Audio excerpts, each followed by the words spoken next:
আসসালামু আলাইকুম। চিংড়ি মাছ দিয়ে লাউ রান্না করব দেখাচ্ছি। লাউটা প্রথমে ছিলে পিস পিস করে নিলাম। তার মধ্যে কাঁচামরিচ, ধনিয়া পাতা একটা প্লেটে রসুন সহ নিয়ে নিলাম, পেঁয়াজ সহ। এখন লবণ দিয়ে দিচ্ছি একটা বাটির মধ্যে। তার মধ্যে হলুদের গুঁড়োটা একটু বেশি লাগে, কারণ এখানে আর অন্য কোনো মশলা হবে না। ধনিয়া জিরার গুঁড়ো সামান্য একটু। পেঁয়াজ দিয়ে দিচ্ছি, তার মধ্যে রসুন, কাঁচামরিচ দিয়ে দিলাম। এখন কাঁচামরিচটা আবার ঠিক করে দিচ্ছি। কাঁচামরিচ বেশি দেওয়া লাগে না, আর লাউ তরকারির মধ্যে ঝাল বেশি লাগে না। 2-3টে কাঁচামরিচ দিলেই হবে।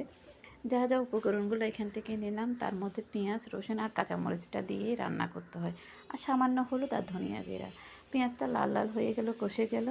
আমি তার মধ্যে এখন যে মেখে রাখছিলাম মাছের সাথে সবগুলা মশলা, ভেজা মাছের সাথে, সেগুলো এখন দিয়ে দিচ্ছি এই পেঁয়াজের সাথে। এগুলা দিব এই কারণে, এখন এগুলো কষবে। এগুলো কষার পরে যায় আমি লাউ দিব। এখন আমি কিছুক্ষণ এগুলো ঢেকে দিব, এগুলো যেন কষে যায়। ঢেকে দিচ্ছি। ঢেকে দেওয়ার কিছুক্ষণ পরে যখন দেখবো এগুলো বলক আসলো, কষে গেল, তখন আমি লাউটা আবার নিলাম। সবগুলো লাউ এখানে দিয়ে দিব। পাতিলটা মনে হচ্ছে যেন ছোট হয়ে গেছে লাউর জন্য, কিন্তু না, যখন সিদ্ধ হয়ে যাবে লাউটা একদম পরিমাণ মতো পাতিলের সাথে দেখেন লাউয়ের পানি বের হয়ে গেছে, সিদ্ধ হয়ে গেল।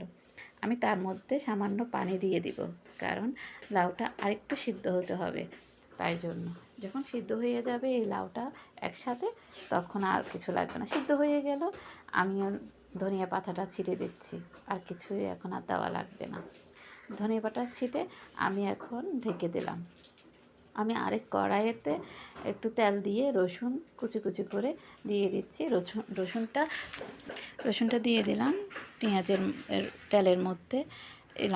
লাল হয়ে যাবে যখন, তখন এটা একদম লাল হয়ে যেতে হবে। তখন ঢাকনা উল্টায়ে দিচ্ছি, দিয়ে লাউয়ের মধ্যে সেই রসুনটা আবার দিয়ে দিচ্ছি।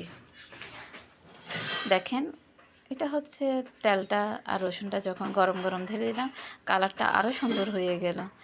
এখন হয়ে গেল, আমি এখন পরিবেশন করলাম একটা মাটির পাতিলে। দেখেন, চিংড়ি দিয়ে লাউ রান্নাটা কিন্তু অনেক মজা। আপনারা খেয়ে দেখবেন। এখন তো লাউ শীতকালীন সিজনে লাউটা বেশি পাওয়া যায়, এবং খেতেও মজা, এবং খুব সহজ রান্নাটা বাচ্চারাও খেতে চায়, সবাই খেতে চায়। আর লাউটা শরীরের জন্যও ভালো। আমরা লাউটা খাই, লাউটা আপনার হজম শক্তির জন্য বেশি ভালো। আর